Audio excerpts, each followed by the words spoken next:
आपण पाहत आहात युवाग्राम 24 न्यूज.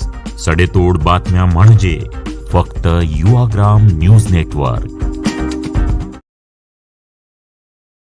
मिरजेतील ढेरेगल्ली परिसरात टोळक्याने कोयता आणि तलवारीने दहशत माजवत 20 ते 22 गाड्यांची तोडफोड केली आहे, तर अनेक घरांवर दगडफेक केली आहे. याआधी मिरजेत अनेक ठिकाणी कोयता गँगने दहशत माजवण्याचा प्रयत्न केला आहे. आज ढेरेगल्ली परिसरात ही घटना घडली आहे, तर एका महिलेच्या गळ्यातील सोन्याचा हार हिसडा मारून लंपास केला आहे. आज ढेरेगल्ली परिसरात ही घटना घडल्याने लोकांमध्ये भीतीचे वातावरण निर्माण झाले आहे. पोलिसांना घटनेची माहिती मिळताच तात्काळ घटनास्थळावर दाखल होऊन पोलीस या घटनेचा तपास करीत आहेत.